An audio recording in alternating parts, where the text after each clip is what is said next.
Welcome to Construction Cashflow. I'm your host, Stu Davidson, and if you haven't already done so, hit the subscribe button so you never miss an episode. What you're dealing with when you're trying to raise as a whole across the industry professional standards, you're dealing with ingrained, entrenched attitudes.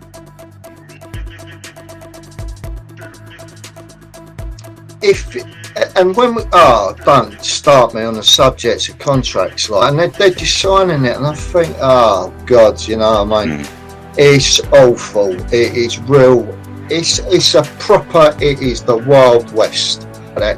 Listen, mate, it's the building game. It's hard. If you don't like it, it ain't for you. Right, there you go. Get out there. If you don't do it, get your tools. Fuck off. Someone else will be here tomorrow doing it. They're pure bullies. Well, they're going to ride you like a dog and get that done cheaper than anyone else. And that's how they're winning the contracts. I'm going to buy myself a second-hand van, set of ladders, and I'm putting ads in the newsagent window tomorrow. All building work undertaken, no job too small. You are setting up and running a fully fledged construction site, and every single law that applies to me on the biggest infrastructure projects in Europe applies to you. So these blokes are turning up with all good intentions, but they're walking into a world of contracts and retentions and phrases like smash and grab and EOT, and you need to submit me a 4-week look ahead, and we're behind, you know, so we're giving you a pay less notice, and the bloke's walking around with his head spinning, because not only has he got to find wages for 20 blokes who I'm paying every week, right, he still have money for himself. He's got to order the gear, and he's just lost.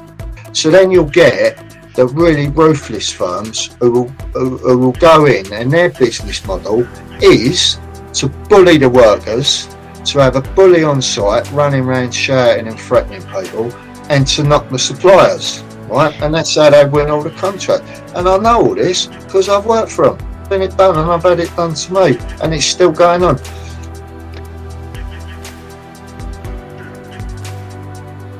So then they brought in this M&A manager, and he said, I've worked for this lot for 30 years. He said, and their business model, right, this is how they do it. And they do it on every job, and they do it to everyone. They'll take you on, they'll promise you X amount. First month you'll get it. Second month will be 5% short. You'll ask why, they'll come out with something. Well, it don't matter, it's only 5%, I'll get it next month. Next month, it's 10% plus the 5%. Now it's 15% you're into them. Now they start to get a bit aggressive, right? But you're thinking, hold on, you know, there's 2 years work here, we're only 3 months in, we'll sort it out. And before you know it, you are into them for so much dough that you can't walk off. And now they're bang on you. You're going in meetings and they are extremely aggressive to you and all that. So what they'll do, they'll take subbies to the point of almost completion of the job, and then they'll just knock them, and they'll just go, well, we've got an in-house legal team, feel free to take us to court because we can outgun you financially, right? So go on, off you go. These are people, right, who wake up on a Monday morning, kiss their kids, say, what are you doing at school today, you know what I mean?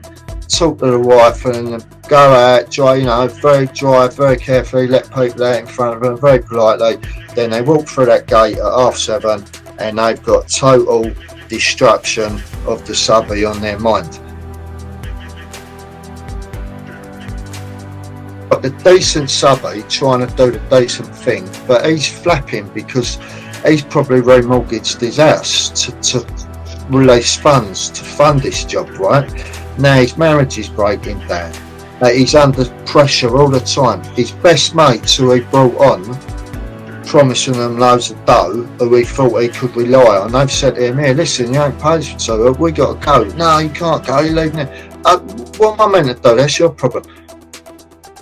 In this show, we ask our guests to tell us their story, tell us a little bit about their background, how they got to where they are today, how they develop their product, their services, their ideas, and we discuss how that can affect construction cash flow and other areas of construction, and also to give us an idea of how we might make things better and give you a few tips and ideas to take away with you. And listen to the end, where you'll find out more about them, more about our guests, about what motivates them, what inspires them, and hopefully that'll inspire you too. And always, don't forget to hit the subscribe button so you don't miss another episode. In this episode, I have the pleasure of introducing you to Dave Forde. Dave has many years experience, in fact over 40 years experience in the industry, and has worked on major infrastructure projects and landmark projects including Crossrail, Jubilee Line Extension and HS2. He's also worked on the Heron Tower, the Gherkin and the Shard. Dave is a member of the CIOB and the Association for Project Managers. He's also a civil engineer and senior authorised person for electrical safety on HS2. So it's without further ado that I have the pleasure of introducing you to Dave Forde. Hi Dave, welcome to the show. How are you doing today, mate? I'm good, thanks, mate. Thanks for having me on. So tell us, Dave, about your story, your background, how you got to where you are, a little bit the challenges, the ups and downs and successes of your career and your life, really. So, over to you. All right, cheers. Well, I was born in Islington, North London. My mum and dad was Irish, and my dad was a pipe fitter, but he had his own building firm as well. And he always used to do bits of property development in the background as well. Now, I probably didn't have the best mentor because my dad was an alcoholic and a thief.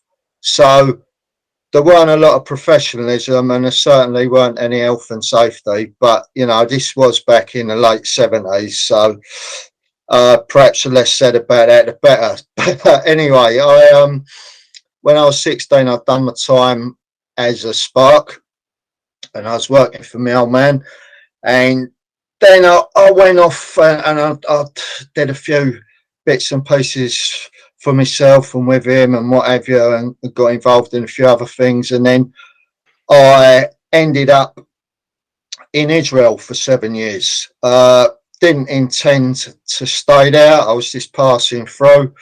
It's a long, sad story of too much drink and exotic looking women, and like 7 years later I was still there. But I'd done an awful lot of building out there, and I saw some things that you would never see over here.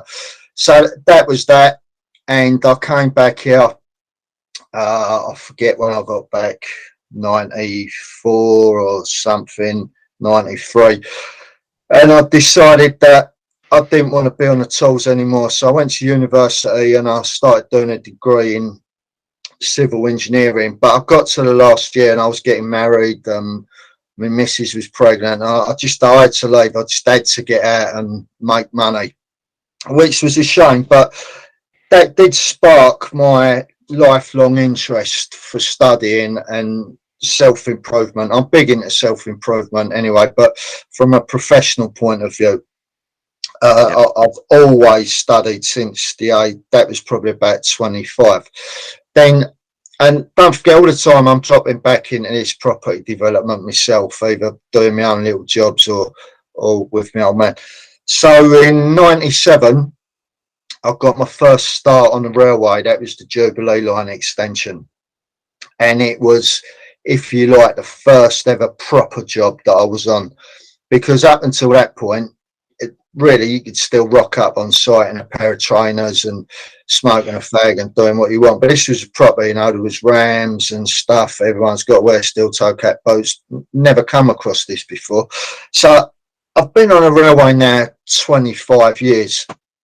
And I've alternated between, so when I was on the tools, I was a money monster. Do you know what I mean?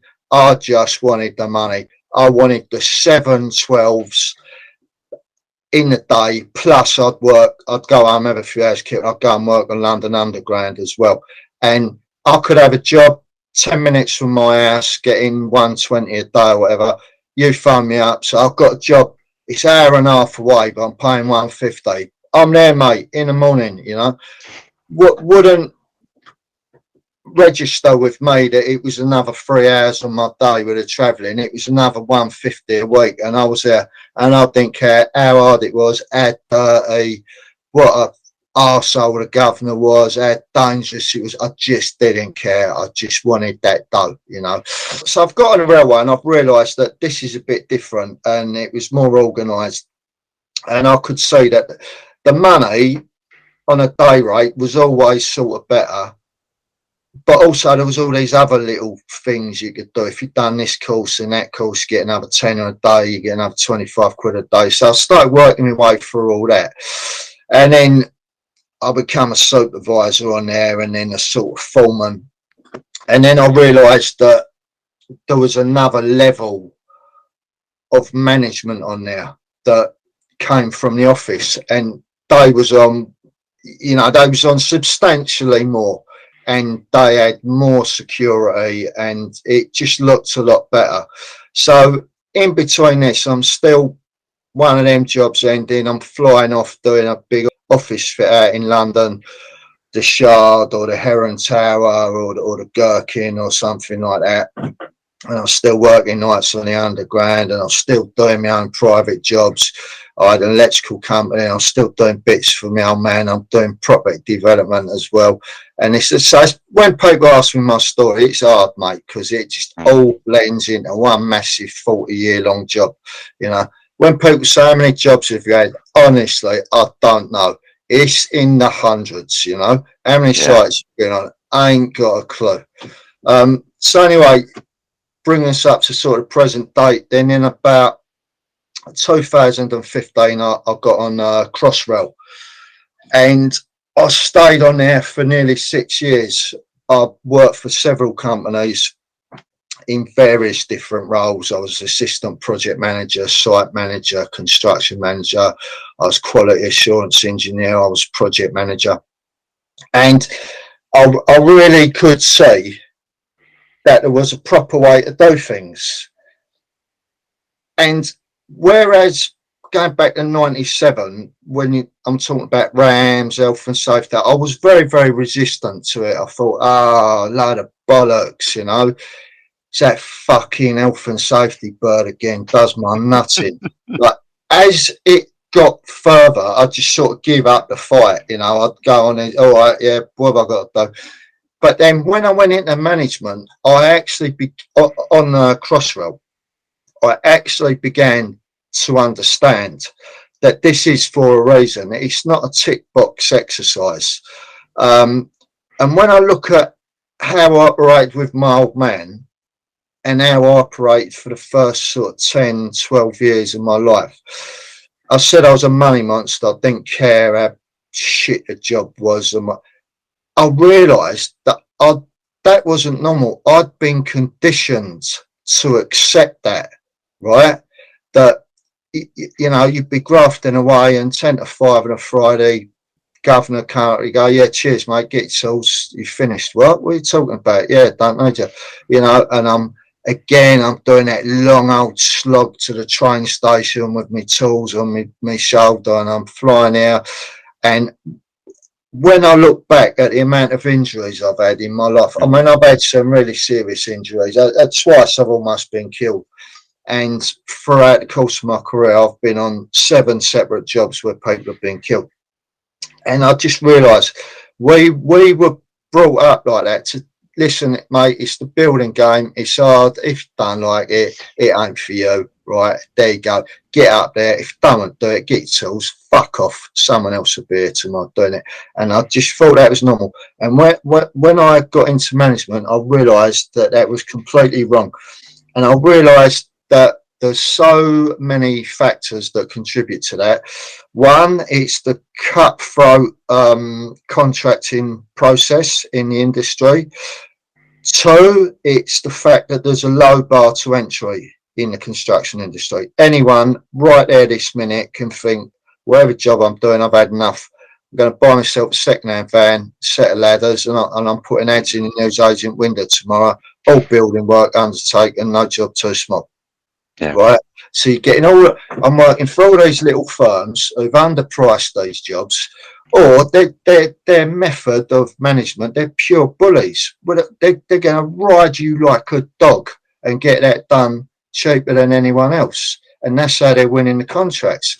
And so there's all this that goes with it. And also what you're dealing with when you're trying to raise as a whole across the industry professional standards, you're dealing with ingrained, entrenched attitudes. Like, I'm 55, right? So I've said to you that I started in the late 70s, and how it was. You got to think there's still blokes around who are 10 years older than me, 65. So that they was doing it 10 years before I started. Now, if they've only ever worked on small domestic residential jobs and never been held to account by a professional, they're blissfully ignorant of this. They're not willfully ignorant. They just don't know. They've just never been told that there's a proper way to do it. So anyway, then Crossrail eventually finished, and that's for another podcast, mate. Why it went 3 years and £5 billion over. That's for a whole series of podcasts. But yeah, in fact, that would be a good one to explore, and please come back, and we'll do version 2. We do right. Episode 2 of that one. Anyway, for being on Crossrail, I was very, very lucky. I was exposed to extremely capable individuals, men and women, professionals at the top of their game. Chartered engineers, chartered construction managers, who made time for me to show me how to do things properly.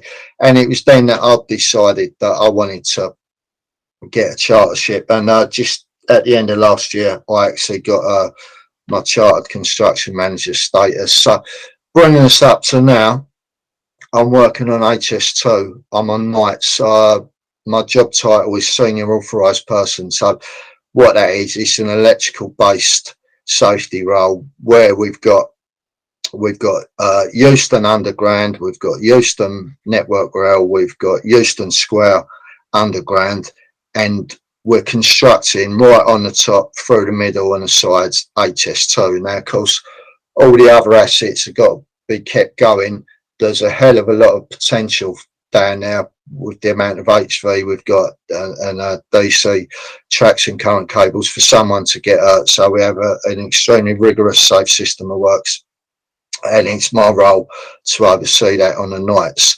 I've still got my own property development company as well, and plus I'm doing consulting for several other companies as well when I can squeeze that in. Yeah, amazing story, Dave. And it's nice to see. You don't often get the viewpoint from somebody who's worked their way right the way up the ranks through the tools, done an apprenticeship, worked on so many different sites. I can relate to it. I started on the tools years ago and worked my way up, then got a degree, then became a surveyor, etc. And you actually get to know the nuts and bolts, don't you? You're not sitting, you're not learning in front of a computer all the time. You're actually there on site solving problems. And it's so much different when you see it and you're talking to people and you can kind of see the patterns of, over time you see the patterns of things. Do you find that with your work? Because some of the work you're on, the HS2s, the rail work is so complex. Do you see patterns of, health and safety that you kind of instinctively know this is what's got to be done here, and because of your experience? Yeah, so when you work on a major infrastructure job, it is that this is my experience. When the building game had a big push for health and safety, I would say towards the end of the late 80s, and no one was really interested. Then they forced it through in the 90s, and it was purely a tick box exercise, arse covering. That's all it was. People still weren't interested. But now, what I've seen over the last 20 years on these major infrastructure jobs, that people genuinely do care. It's not a tick box exercise. Time and money is allowed to implement things properly, and rightly so. And now the good thing about that is you sort of tend to see the same sort of blokes on now. So whether they're in the office or they're on site, they would expect that now. If you told them to do something and the things weren't in place, they'd pull you up. They go, hold on, I haven't read the RAMs, you know, or have we got an updated risk assessment for this, which is lovely.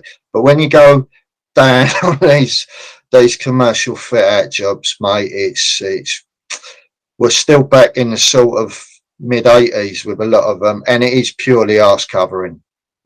Yeah, and you do see that. You do still see it. It's a shame, but you know there is you got a big difference between the larger kind of projects that have got all the implementation in place. They know how to select the contractors properly. Yeah. And they've got the systems in place. But when you get to the smaller projects, then you're kind of almost stepping back 10 years in time, aren't you? Yeah. So tell us about a little bit about your property. Your property development side, and also what you're doing at the moment around consultancy or any other things that you've got going on. Sure. So I met my girlfriend about 7 years ago. Now she's a property developer, and she only works with a high net worth individuals and that does luxury properties. So when I met her, now I didn't even have a Facebook account 6-7 years ago, right? I didn't know there was all these networking meetings. I didn't know that it existed. And she said to me, your skills would be highly desirable. So I set up a Facebook account and I started going to some of these property networking meetings, and just like, my God, what I found is terrifying. Oh God, there's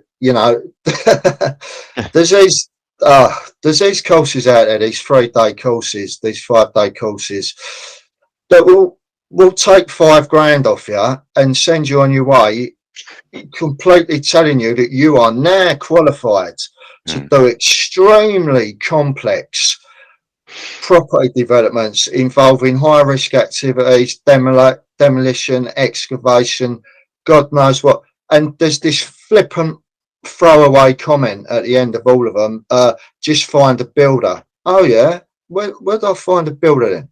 Perhaps there's one sitting outside my house right now with all these men, with all the gear ready to go, got nothing else to do. It can start in the morning. I mean, it's terrible, it's awful. So at the time she was sort of working with this Russian bloke, and I started consulting for him. Now that was lovely because it was all high-end stuff, Kensington, Belgravia in London. It was lovely, money, no object, it was proper. But then I started working right at the other end with people who literally didn't have a clue. And that's not to be disrespectful to them, but when you go on a construction site, you're dealing with people who've done a 3-4 year apprenticeship. You're dealing with people who've done 3-4 years degrees and they've got 20-30 years experience. And you cannot do a 1-day course and join a Facebook group and call yourself a developer. You just can't, right? So how I work with them, I'll look at their project. I'll look at what their costs are, how they've done it. And first of all, I'll just see if it's viable. And I find in the vast majority of times, I will refuse to work with people because their project is doomed to failure before they start, right? So they are guaranteed to make a loss. And it's pointless me charging them a couple of grand to help them make a loss. So I will just decline, And I find a lot of time, they'll book an hour's consultation fee, they'll pay me up front, and I'll end up spending 3 hours talking them out of it. You know, the second, third hour, they're at my cost, you know, because I just don't want to see them do it. But there are some people who listen and work very successfully. So I'll help them, you know, I'll help them with the project cost, the tendering process, the selection builders. The health and safety is always the first thing. I'll make it quite clear to them. You are not in the property industry. It does not exist. You are in the construction industry. What you're doing, you're buying something, it's either a building or a piece of land. At the end, you're selling it or you're renting it out. And in the middle, you're not doing a refurb or a flip or an HMO. What you're doing in the middle is you are setting up and running a fully fledged construction site. And every single law that applies to me on the biggest infrastructure projects in Europe applies to you on your little 3-bedroom house refurb, you know, and I'll get that into their head. And then if they take that on board, I'll help them, I'll do the program for them, I'll project manage it if they want, or, you know, maybe, or I'll do a JV with them, that sort of thing.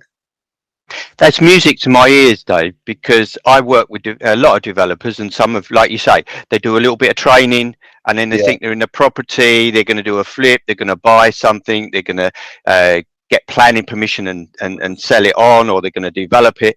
But as you say, they're not in the development business, they're in a fully fledged construction site business where people's lives are at stake. And it's and as you know, it can be brutal from a commercial perspective and from a health and safety perspective.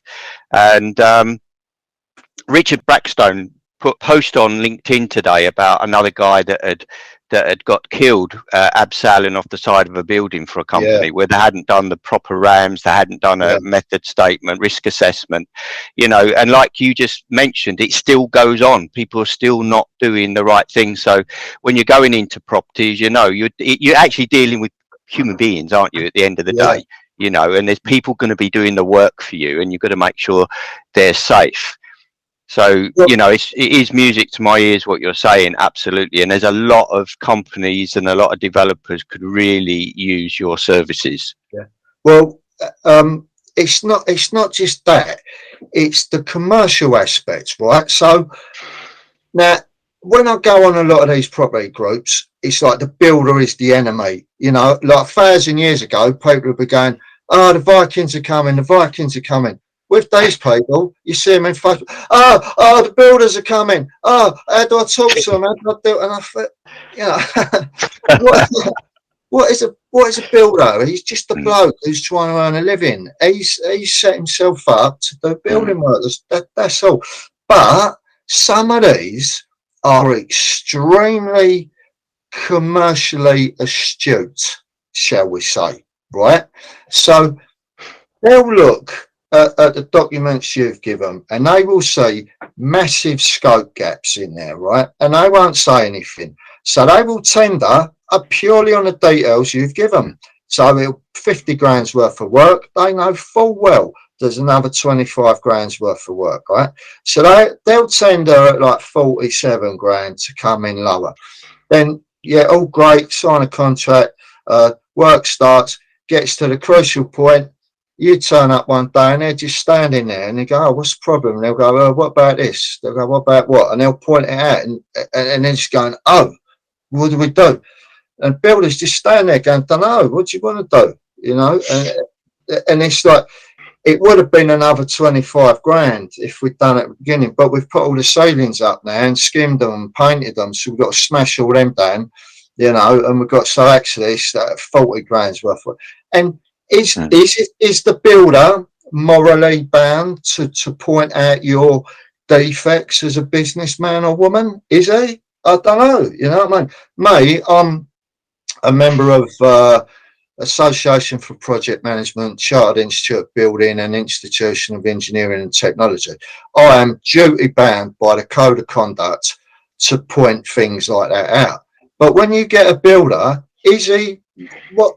You know what I mean? I'm not saying yes or no, but this is the harsh commercial reality of what's going on. And if and when we don't start me on the subject of contracts, like they either don't exist or basically what people are signing up to are the builder's payment terms. It's just a sheet of A4 paper with the address of the builder's office, the address of the site. You know, I agree, Joe Bloggs Builders and John Smith Developer to do this work for 100 grand, 20 grand up front, and 10 grand payable on the first day of the month. Like, and they're just signing it, and I think, oh God, you know what I mean? It's awful. It is real. It's a proper. It is the Wild West, you know. And I just feel duty bound over what I've learned in my life and what I've seen to at least try and do something about this. And I do a lot of free stuff. I give away a lot of free information. I do webinars, videos, I talk at events and whatever. Don't show. And if people are going to make money out of a project, yeah, then I want paying for my advice. But the rest of it, I'm happy to give away because I just feel as a professional, it's my duty. You're not the first on the podcast to discuss that matter. There is so many contractors, subcontractors going into contracts, they don't know what they're signing. And you're going to want to make it transparent and easy for the builder to understand the project.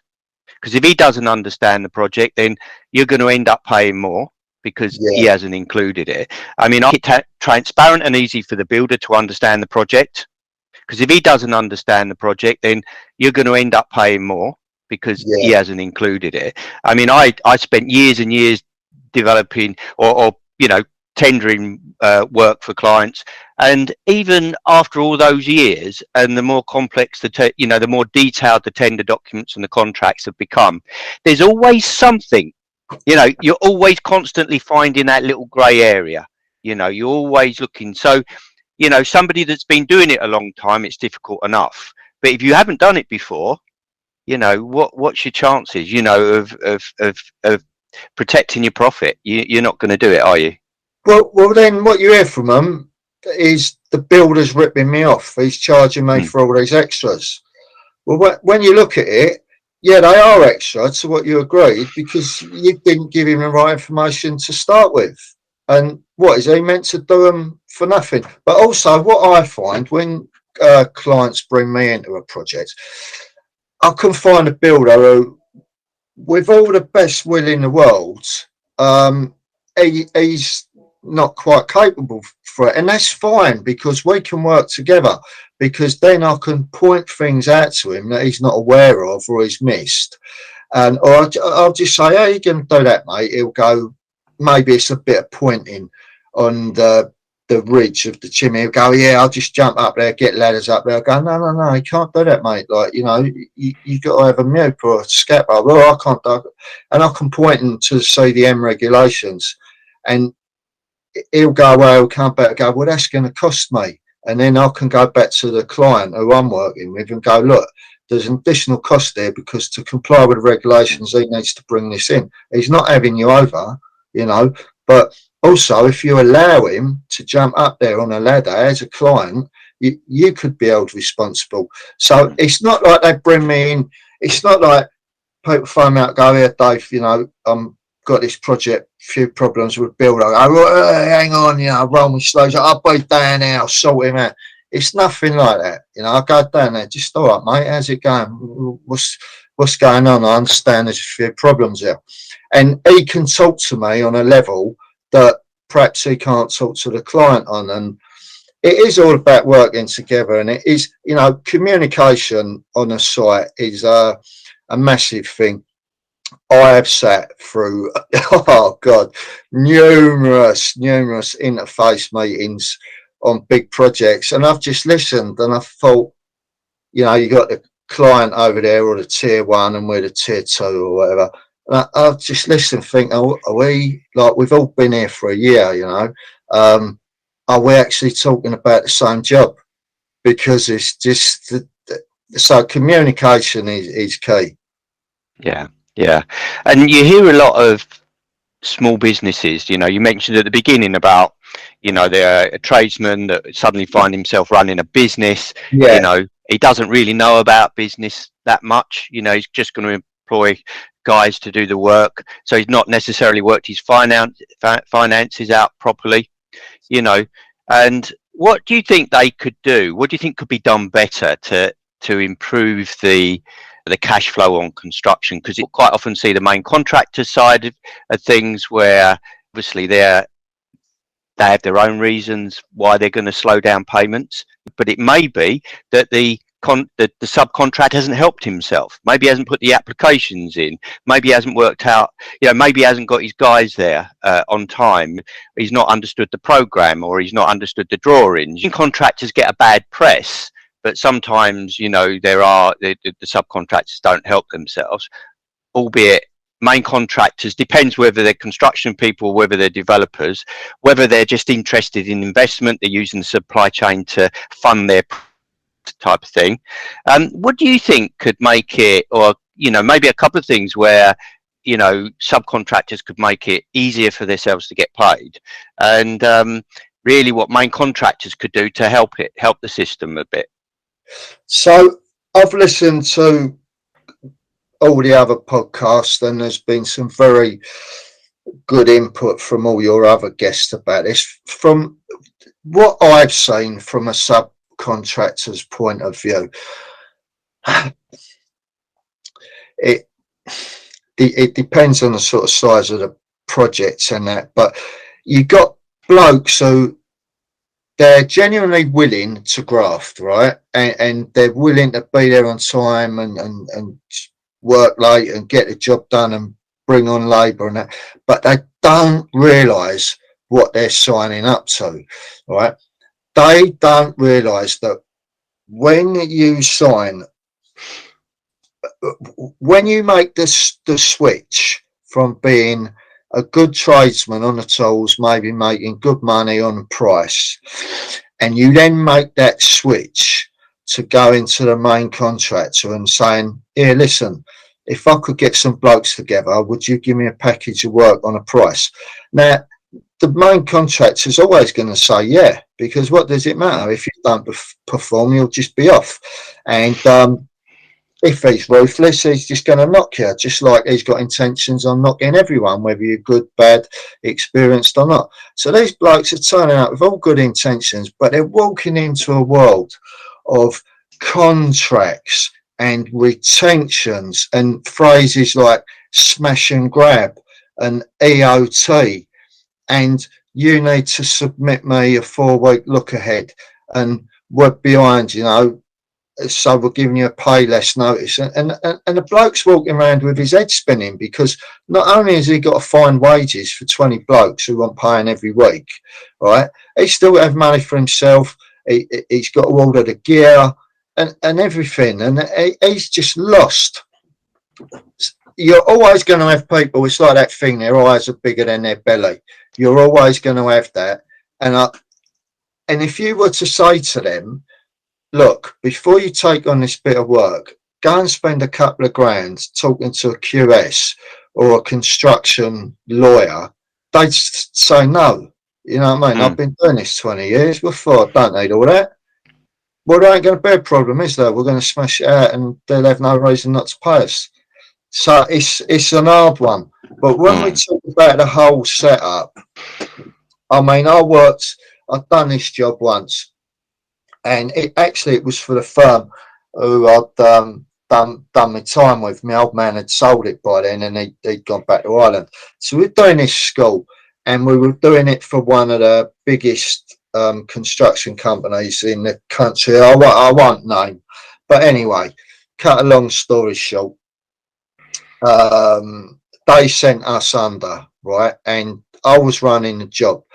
So when I heard that we'd gone under, I was packing my office up and walking off, and the site manager from the builder came and said, where are you going? I said, well, it's all over. He went, no, you stay here and you work for us. What are you getting a day? Just tell us, we'll pay you.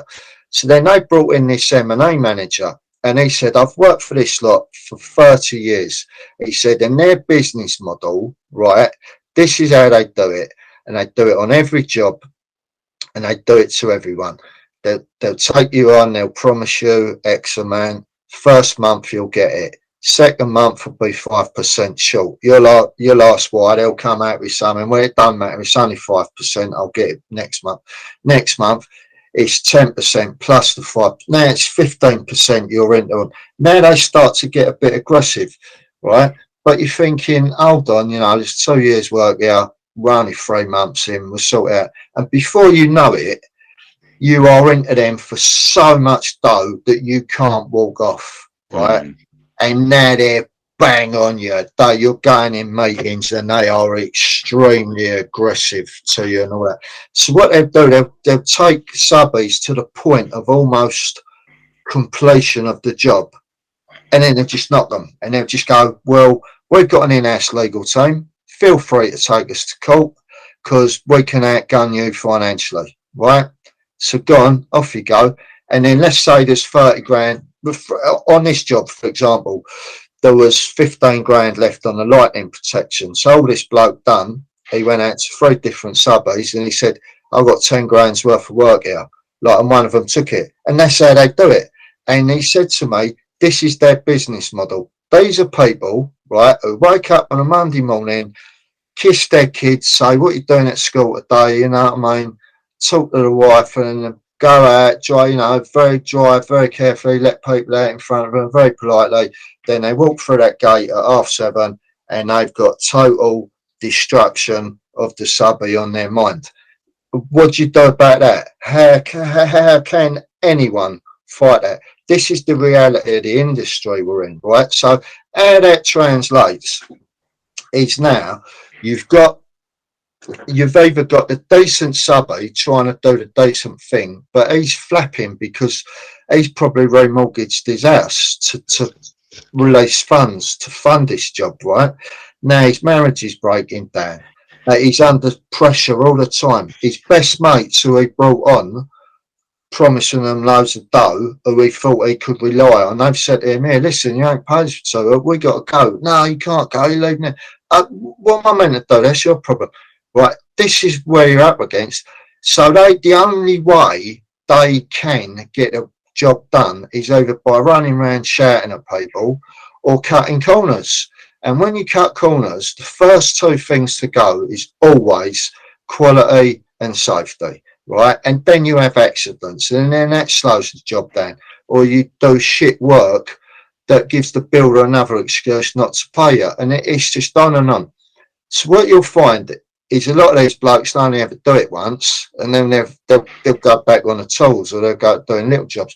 So then you'll get the really ruthless firms who will go in, and their business model is to bully the workers, to have a bully on site running around shouting and threatening people, and to knock the suppliers, right? And that's how they win all the contracts. And I know all this because I've worked for them. You know what I mean? Yeah. And I've seen it done, and I've had it done to me, and it's still going on. In the last couple of years, I've seen it happen several times to contractors, subcontractors, and it's exactly what you describe. So it's the gradual reducing of the payments. Getting the subcontractor to they're in for a lot of money. I've known one subcontractor, so he's on 54 days payment. Yeah. He's got to pay his workers every week. So before long, he's paying 100, 200k out on his labour force before he gets paid. Yeah. Then when he comes to get the application, puts his application and get paid, the main contractor's finding ways of reducing that payment. So he can't pay his blokes anymore. Yeah. So what's he going to do? And at the same time, so the main contractor's not managing the site properly. So their production's gone down, but he's saying to the subby, I want more guys on site. I want more guys on site, and the more guys he puts on site, the lower his production goes, the more debt he gets into. And the only option he's got quite often in the contract, so the contract doesn't allow him to walk off site in most cases, even though I would say sometimes it's better to cut your losses. But but it doesn't necessarily put you in a better position. So he ends up having to go to adjudication, because that's one of the mediation or alternative dispute resolution. But quite often it ends up at, but the thought of going to adjudication, this is what's kind of, I think, that's wrong with dispute resolution. The thought of going to adjudication when you're already 250 grand down, you're worrying about paying your blokes. And like you said, you're remortgaging your property. Your family's nervous. You're nervous about what am I going to do?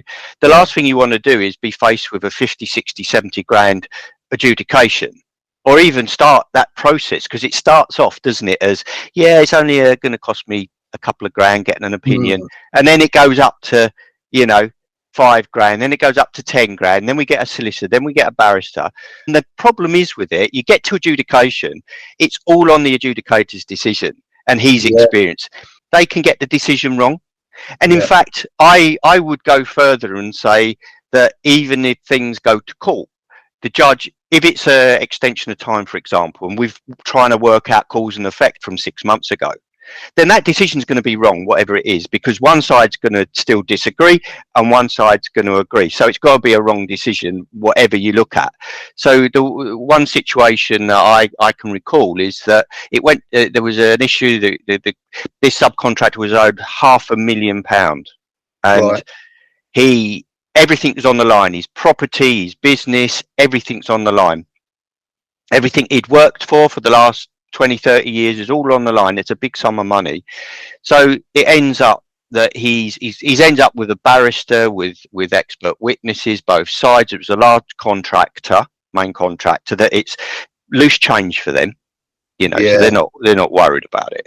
And the top construction barrister goes to adjudication. The adjudicator's making sounds that it will be a decision in your favour. What where that is on the scale, we're not quite sure yet. Anyway, come the day of the decision, he awarded the subcontractor zero. Wow! How can you? How can you? And it went back to the barrister. The barrister said it's the wrong decision, and I'm not going to mention the appointing body, but they made a complaint to the appointing body, and the appointing body put their hands in the air, said we can't really do anything about it. So there's something dysfunctional about the system for, particularly these guys, where they're not lawyers, they're construction people, they're putting, they build buildings, they put in electrical cables, they put up plasterboard, and then they find themselves in a business situation and they're getting kicked all over the place. And so when you consider that 95% of construction is carried out by these types of businesses, something's got to change, isn't it? I think I heard you say on a podcast the other day there should be a sort of free service for smaller contractors to go to adjudication. I really do think that would be a great idea. Might have been Yosef Ewing. Yeah, that's it. Yeah, I think there's got to be something because when Patricia Hayward was on. She was talking about things need to change, and everything she said was so true. But I just thought the problem is the people we're dealing with. I think it's a very, very archaic system. So, for example, this business about retention. Anyway, when I was working on Crossrail, I won't say the names, but Crossrail parted ways with the Tier 1 contractor, and because we were the Tier 2, our contract was terminated as well. Now, we had a Tier 3 contractor working for us, and the sums of money involved and the sums of money in dispute were up in the many, many, many millions, the tens of millions. So when you actually look back to we're keeping 5% of your money in case you don't perform, that was just irrelevant in the big scheme of things. But if things was ticking along nicely, that 5% could have made a big difference to the cash flow. You know what I mean? Of us as the Tier 2 and of the tier 3. So I think on these big projects, it's a bit of an outdated process. And again, how can you have it that you're going to come and work for me and I'm going to pay you in 54 days or maybe even 90 days, right? But in the meantime, I expect you to have 20 blokes here. Now, in London, to get someone £1,500 a week ain't nothing out of the ordinary. To 10 blokes, that's 15, so that's 30 grand a week wages times, I don't know, 12, you know, where are we? We're at like 360 grand or so wages. Let's call it 200 grand's worth of gear as well. You know, it's like, it's £500,000 up front. Before I give you anything, and then I'm going to turn around and go, yeah, well, actually, I'm not paying you the amount you've put in for. I mean, it's completely outdated, you know, and that sort of thing creates a closed shop. That's why you only ever see the big players on these big projects. It's not because they're the best, it's because they can finance it. It's because they got the biggest trade accounts and they got the biggest credit accounts with labour agencies. That's why you see them on all these big jobs, and it shuts out the smaller person. But when we talk about retention, going back to what I do, property developing, I always advise people to keep it, people who are novices, because a lot of times it's their only protection against rogue builders, you know what I mean? And then we go, funny enough, switch it back from major infrastructure projects down to, you know, very basic property development things. You get this other thing where the builder goes like, I want 20% up front, you know, but you haven't done anything, you know what I mean? No, well, I can't finance it. Hold on, if you can't run your company for 1 week or 1 month, then you're basically insolvent, you know. And do I really want to be getting into a financial partnership with you? I probably don't. And so, actually, it's a good point you make there both ways, is, you know, being careful who you're going to get into a partnership with, whether it's the builder you're going to get into partnership with, you knowing what to check to see where the risks and the red flags are. And if you're a builder or you're a subcontractor, make sure you know your client, you know, how do they operate? Definitely. If and again, in the property developing stuff I'm involved in, my advice is equally open to builders and subcontractors as well. You know, if you are going to take on deals with these people, have you asked to see if they're financially sound?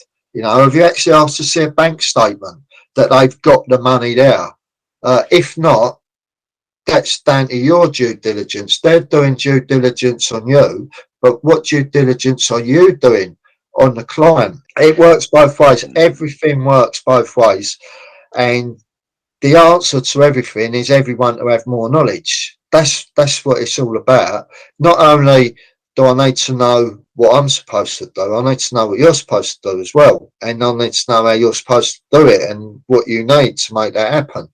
So I can't just rock up, do a beautiful job, and you go, you know what, so sorry, my mate was going to lend me the money, but I think I can get it off someone else. But, you know. That's great advice, Dave. Really, really good advice.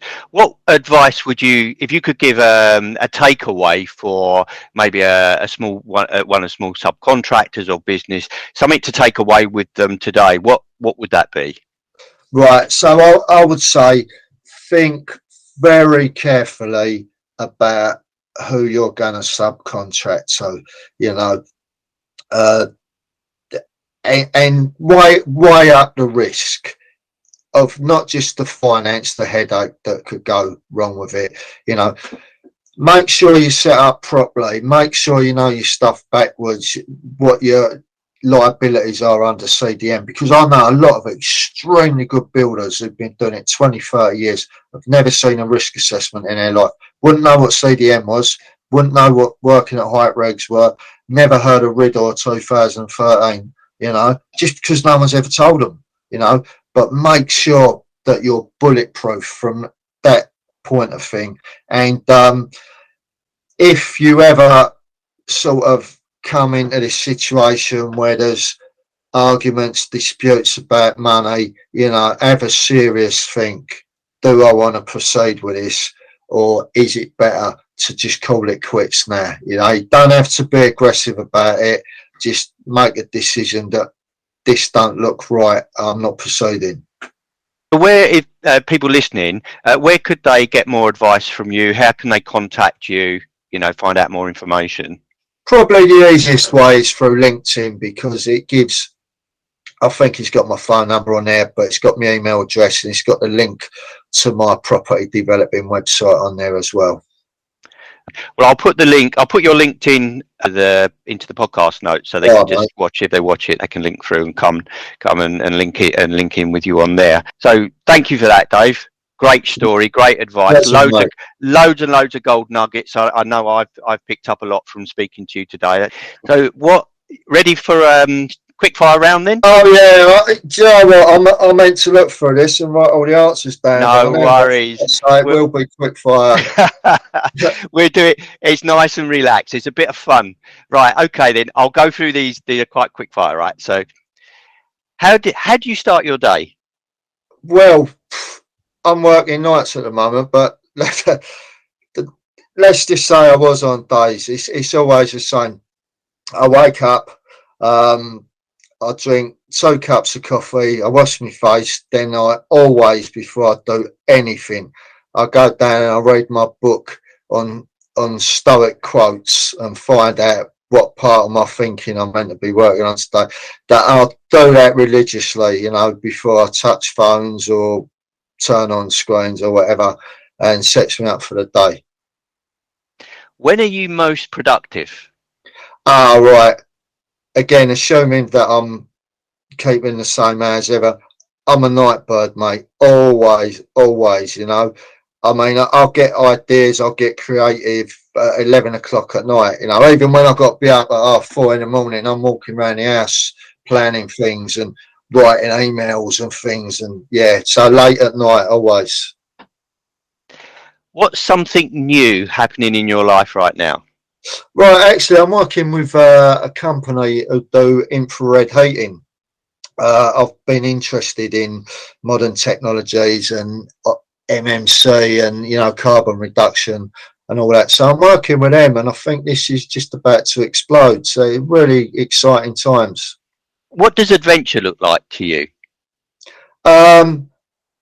Mate, let's just say I had a very misspent youth, and I've done loads of things that are better left in the past. I've had a life of adventure, and just now I'm happy when there's no dramas going on. What thing would you love to do that might surprise your friends and family? Oh, right, okay. I would actually like to be a lawyer. I think you'd make a good one as well, Dave. Cheers. Name a challenge you overcame that changed your life. Right, okay. Well, for the record, I am almost 23 years clean and sober. There was a point in my life when I was homeless, sticking needles in my arm, and a lot of other bad stuff went on. So yeah, I don't want to talk about that. Not that it bothers me. It's just most people won't understand, and a lot of stuff is best left in the past. But yeah, that obviously that's changed my life. Yeah, and it's inspirational that you can get from that position to where you are now, and I'm sure listeners will relate to that. There will be listeners going through hard times and tough times and finding themselves homeless, and also the people that work in the industry. Things can turn around, as we discussed. You can go from earning a lot of money to broke very, very quickly, and I'm sure there's guys out here that will listen to that story and that testimony and go, do you know what, Dave got through it, I can get through it. Yeah. So what inspires and motivates you? Right, 2 things. My nan and granddad. My my nan, they're both passed away now. My nan came from Ireland with nothing, and her husband died within 6 weeks of her being here, left her with 4 little kids, and she just cracked on with it. No friends, no families here, never complained. Just got on with it, got on with her life. My granddad Bill, he was in prison during the Second World War, and they let him out on condition he'd join the army, and he joined the Desert Rats, and he was badly injured, and he spent 3 years in a German POW camp, and he came back home. He was a rag and bone man around the East End, and I never once in my life, he was in constant pain his whole life. I never once heard him complain ever about anything. So my property company is named after their initials, but the second thing that motivates me and inspires me, as I said, I've had a long adventurous life, if you want. I was in the military, and I came out of there with certain skills. So back in 2000, between 2015 and 2017, there were a lot of very sad events going on in Iraq and Syria.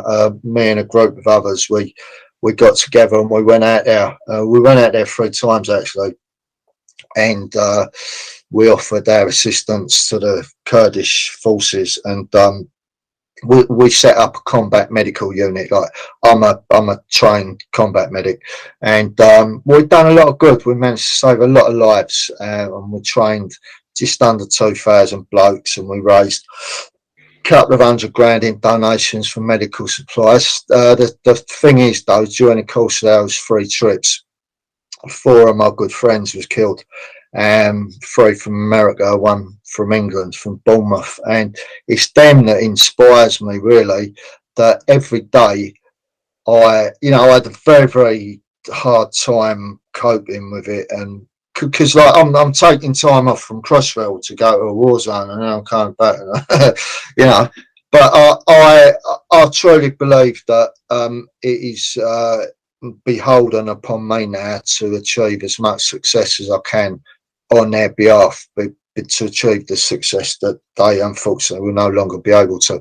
So that's what gets me up in the morning. That's what pushes me constantly, 7 days a week.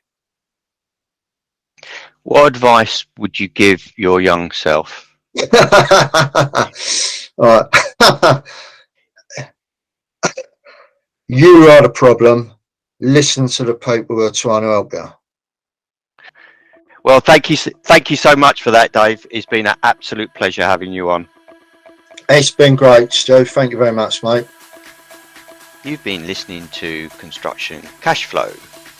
Hit the subscribe button if you haven't already done so you never miss an episode. And remember, the faster cash flows, the faster wealth grows.